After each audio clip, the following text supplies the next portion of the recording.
Hai semuanya, di video kali ini aku akan ngebahas biaya kuliah di ITB dan biaya hidup di Bandung. Jadi kalau kalian penasaran, stay tune terus.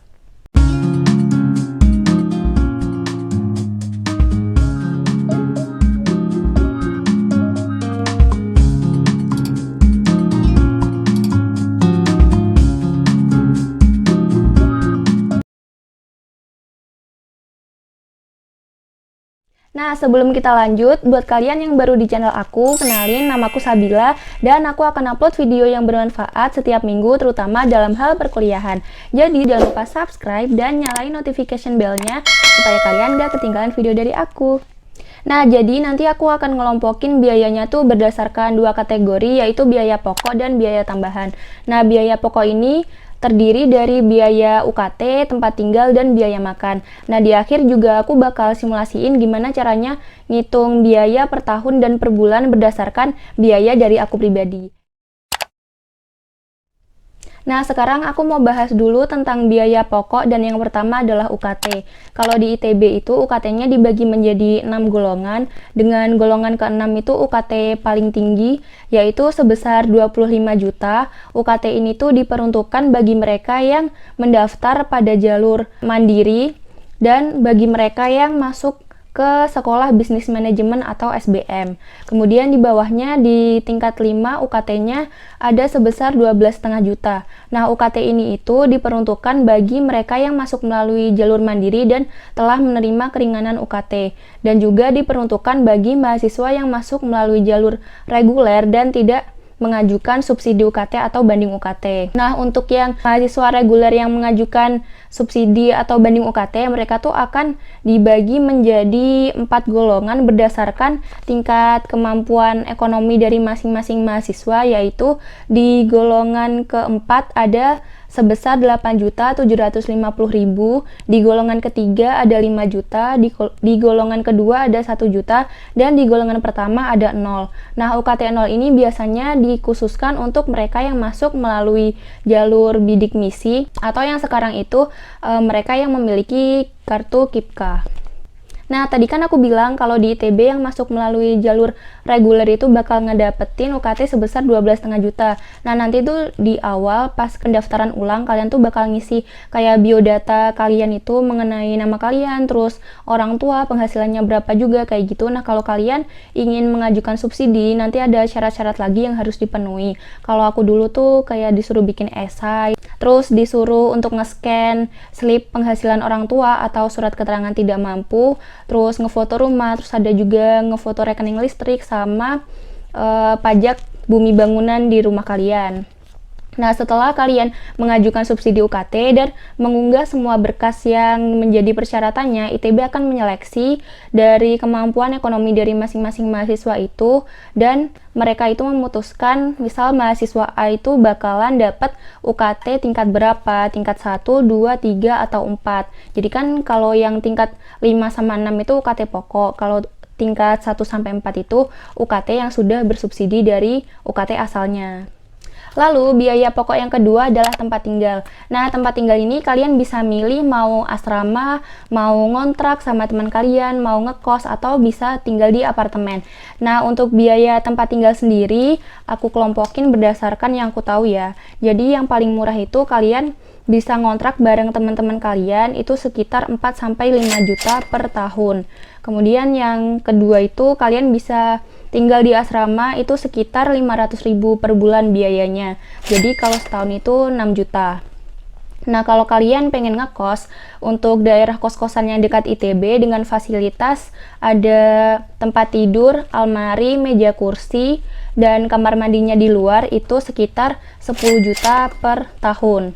Nah, lalu kalau kalian pengen kos yang lebih bagus lagi dengan ada fasilitas meja kursi, lemari, tempat tidur, dan kamar mandi di dalam, itu biasanya 1 juta lebih. Jadi aku kira-kira aja sekitar 1,2 juta per bulan. Jadi jatuhnya 14,4 juta per tahun. Biasanya mahasiswa ITB itu tinggalnya tuh yang paling dekat pertama tuh di daerah Taman Sari, termasuk Taman Hewan, Jalan Plesiran, dan Kebun Bibit. Nah, terus yang kedua itu yang paling banyak itu di daerah Cisitu, termasuk dalam Cisitu Lama, Cisitu Baru, Cisitu Indah, terus agak ke atas lagi ke Dago Asri. Nah, terus ada lagi yang tinggal tuh di daerah Dipati Ukur dan di daerah Tubagus Ismail. Terus yang agak jauh itu ada di daerah Kanayakan. Kalau apartemen itu ada juga yang di Cimbeluit, tapi agak jauh sih sebenarnya. Yang deket tuh apartemen ada di Dago Asri sama Dago Butik yang sebelahnya McD. Lanjut ke biaya pokok yang ketiga, yaitu biaya makan. Nah, kalau kalian masak sendiri mulai dari nasi dan lauk pauk serta sayur, kalian tuh bisa habis maksimal 15.000 per hari. Nah, yang kedua, kalau kalian bikin nasi sendiri dan kalian beli lauk di deket kosan, itu kalian bisa habis sekitar 20.000 per hari. Dan kalau kalian nggak masak nasi tapi kalian beli lauk pauk yang masih standar gitu di kosan, sekali makan itu kalian bisa 8.000, jadi kalau sehari itu 24.000. Nah, itu lauk pauknya udah termasuk tahu tempe, nasi, sama sayur, atau biasanya nasi kuning itu bisa 8.000. Itu isinya udah termasuk bihun, terus kering tempe, sama telur iris. Nah, terus kalau kalian mau makan yang harganya standar di sekitar kampus itu sekitar 12.000 sampai 15.000. Jadi perharinya itu bisa 36.000 sampai 45.000. Nah, ini tuh makanannya udah bisa dapat ayam dan nasi, atau misalkan nasi goreng, terus mie tek-tek, mie yamin, kayak gitu-gitu tuh harganya sekitar 12 sampai 15.000. Pokoknya makanan standar yang ada di kampus lah. Terus kalau kalian pengen makan yang agak hedon dikit, yang misalkan kalau beli nasi goreng tuh nasi goreng kambing gitu, atau enggak kalau beli makan yang ngambil sendiri tuh kalian belinya lauk pauk udah ngambil ayam, terus ngambil tahu tempe lagi atau ngambil sayur lagi, itu mungkin sekitar 20.000 sekali makan. Jadi perharinya 60.000. Nah, kalau kalian pengen lebih hedon lagi, berarti di atas itu kalian bisa kira-kira sendiri lah itu berapa. Nah, sekarang masuk ke biaya tambahan. Yang pertama ada biaya galon. Nah, galon ini aku dulu kan tinggalnya pertama di asrama. Kalau di dekat asrama itu, kalau air minum isi ulang, itu harganya 80.000 sekali isi ulang. Jadi biasanya tuh 1 galon aku habis 2 minggu, berarti 1 bulan itu 2 galon dan 16.000. Nah, kalau di kos sekarang, karena di kosku tuh adanya isi ulangnya Aqua, itu 1 kali isi ulang 20.000, jadi 1 bulan habis sekitar 40.000. Selanjutnya untuk biaya transportasi, yang paling murah kalian bisa jalan kaki, jadi biaya transportasinya 0, karena kalau kalian ngekos di daerah Plesiran sama Cisitu tuh masih bisa banget kalian buat jalan kaki. Kemudian kalau yang agak murah juga, kalian bisa naik angkot. Kalau dari daerah Cisitu dan Plesiran, kalian juga murah angkotnya, bisa 2.000 sekali naik, jadi PP kalian 4.000 per hari. Nah, kalau kalian kosnya agak jauh di daerah Dipati Ukur atau Tubis atau yang agak jauh, kalau kalian naik angkot itu mungkin sekitar 4.000 sekali naik, jadi sehari kalian bisa habis 8.000. Terus kalau kalian gak mau naik angkot tapi naik Gojek, kalau lagi ada promo, sekali naik itu 5.000, jadi sehari bisa sekitar 10.000. Itu baik dari Kanayakan yang paling jauh sampai di Plesiran itu harganya sama ya, 1 kali naik itu sekitar 5.000. Nah, kalau lagi nggak ada promo dan kalian naik Gojek atau Grab bike yang normal gitu, biasanya harganya tuh 1 kali naik 10.000, jadi sehari bisa ngabisin 20.000. Nah, tapi kalau kalian bawa motor sendiri, biasanya bensin itu kan katakanlah ngisinya 1 kali ngisi itu 2 liter. Dan seliter itu harganya kalau Pertamax sekitar 9 sampai 10.000, anggaplah 10.000 ya. Jadi sekali ngisi 20.000 dan sekali ngisi ini bisa dijadiin 3 hari. Jadi sekitar 7.000 per hari. Selanjutnya untuk kebutuhan internet, kalian bisa 0 rupiah kalau di kosan atau tempat tinggal kalian itu sudah menyediakan wifi, karena di kampus pun juga ada wifi. Jadi sebenarnya kalau kalian nggak butuh-butuh banget tuh bisa aja kalian nggak usah ngisi paketan. Tapi kalau kalian di kosnya itu nggak termasuk wifi kayak di kosku, dan rata-rata kosan emang wifi-nya tuh dibayar terpisah, itu biasanya 50.000 per bulan untuk wifi doang. Tapi kalau kalian pengen ngisi internet juga walaupun udah ada wifi di kosan dan di kampus, itu tergantung dari kalian sih mau paketan yang berapa per bulannya. Biasanya tuh mulai dari 30.000 sampai 100.000 per bulan. Selanjutnya kalian kan pasti butuh belanja kan untuk kebutuhan, misalkan kebutuhan mandi kayak sabun, sikat gigi, pasta gigi, sampo. Nah, terus kalian juga butuh sabun buat nyuci, terus kalian butuh alat tulis atau pengen beli snack. Nah, biaya bulanan kayak gitu biasanya aku tuh belanjanya 1 kali sebulan dan habisnya tuh sekitar 150.000 sampai 200.000. Nah, kemudian untuk biaya print dan fotokopi tugas-tugas atau laporan praktikum biasanya aku kira-kira sekitar 20.000 per bulan. Nah, selanjutnya yang terakhir adalah biaya rekreasi atau hedon, karena nggak mungkin kan kita kuliah kayak belajar doang gitu, pasti kita stres dan butuh hiburan.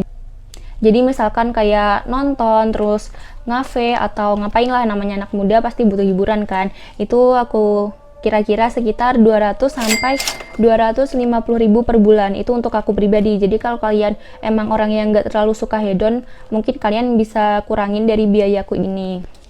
Nah, kalau aku sendiri tuh hedonnya biasanya nonton tuh 2 kali sebulan. Tapi aku selalu kayak nyari promo gitu loh. Jadi nontonnya tuh di weekday, terus pakai promo juga jadi lebih murah. Terus kalau makan juga aku selalu nyari yang ada promo-promonya biar lebih murah juga.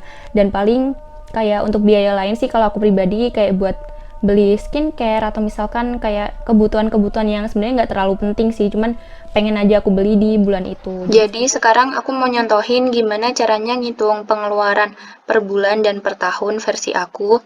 Jadi perlu diingat juga kalau aku tuh orangnya nggak yang hemat banget tapi nggak hedon juga. Jadi standar lah ya, kayak versi menengah aja gitu. Yang pertama UKT aku patok di sini 5 juta. Sebenarnya ini bukan UKT asliku ya. Cuman aku nyesuaiin aja sama range UKT yang sekarang, yang versi sedangnya, karena kan di tahunku tuh maksimum UKT-nya cuman 10 juta untuk yang reguler. Jadi beda. Terus kos-kosan, aku kosnya 1 tahun tuh 10 juta. Terus untuk di kos itu aku nggak termasuk sama wifi, jadi wifi-nya bayar lagi 50.000 per bulan, dan aku biasanya ngisi paketan itu 100.000 per bulan untuk paketan internet di HP. Jadi totalnya wifi dan internet biayanya 150.000 per bulan. Terus untuk makan, paling aku biasanya makannya standar sih karena nggak sempet masak karena terlalu sibuk juga. Jadi kayak 1 kali makan 15.000 lah paling. Jadi makan sehari bisa 45.000. Cuman kadang tuh sebenarnya kalau aku pribadi tuh makannya 2 kali sehari sih karena nggak sempet. Dan biasanya kalau makan pagi aku murah sih 8.000, dan makan malamnya paling 13 sampai 15.000. Jadi sebenarnya ini nggak sampai sebanyak ini. Terus kebutuhan bulanan atau belanja bulanan itu mengenai sabun cuci termasuk, atau kalau nggak nyuci ya laundry, terus sampo, sabun mandi, dan lain-lain itu sekitar 150.000. Oh iya, tadi aku belum nyebutin karena kan kuliah tuh nggak full 12 bulan ya, ada liburnya sekitar, kalau yang libur Idul Fitri itu 2,5 sampai 3 bulan. Kalau yang libur semester ganjil itu sekitar 2 minggu sampai 1 bulan. Jadi anggap masuk kuliah itu cuma 9 bulan. Jadi hitungannya untuk kebutuhan bulanan 1 tahunnya 1.350.000. Lalu untuk hedon, karena aku orangnya juga nggak bisa yang nggak stres, butuh hiburan juga, biasanya mungkin sekitar 200.000 per bulan. Terus print dan fotokopi sama kayak yang aku sebutin tadi, 20.000 per bulan. Galonnya kalau aku adanya kan di kosku tuh cuma ada Aqua, jadi 20.000 untuk sekali beli. Jadi untuk 9 bulan ada 18 kali beli galon, totalnya 360.000. Untuk transport aku biasanya jalan kaki atau nebeng temen atau naik angkot. Naik angkot itu kalau dari Plesiran ke kampus cuman 2.000, jadi PP 4.000. Ini aku naik angkot kalau lagi buru-buru sih, kalau nggak buru-buru biasanya jalan kaki. Jadi total pengeluaranku selama 1 tahun kira-kira segini, 38.475.000. Sedangkan biaya per bulannya 3.206.250. Ini udah termasuk UKT sama kosan. Jadi kalau aku hitung-hitung tadi, kalau nggak dihitung UKT sama kosan, jadi pure biaya bulananku itu sekitar 2 juta. Dan itu sebenarnya nggak selamanya biayaku tuh sama kayak ini, jadi bisa kadang lebih rendah, kadang lebih banyak. Tapi aku untuk menyiasati biayaku yang lumayan banyak itu, aku tuh sempat kayak ikut bimbel ngelesin anak-anak untuk SBMPTN gitu. Terus aku juga nyari kayak tambahan pemasukan itu dengan cara ikut jadi asisten praktikum, itu lumayan sih. Jadi sebenarnya walaupun agak banyak pengeluarannya tetap bisa diakalin. Nah, terus ini aku kasih contoh juga buat kalian yang emang versi hemat banget, mungkin yang dapat UKT 1 juta atau 0, ya sekitar seginilah pengeluaran teman-temanku kira-kira yang emang mereka tuh hemat banget. Bisa kalian lihat sendiri dan kalian hitung pengeluaran kalian sesuai dengan kemampuan budget kalian dan kebutuhan pribadi kalian masing-masing. Nah, itu tadi video dari aku mengenai biaya hidup di Bandung dan terutama di ITB. Semoga video ini bermanfaat dan bisa kalian jadikan referensi untuk kalian ngitung-ngitung nih kira-kira nanti biaya kalian selama kuliah berapa ya. Nah, kalau kalian suka sama videonya, jangan lupa klik like, subscribe, dan share. Dan sampai jumpa di videoku yang selanjutnya. Bye-bye!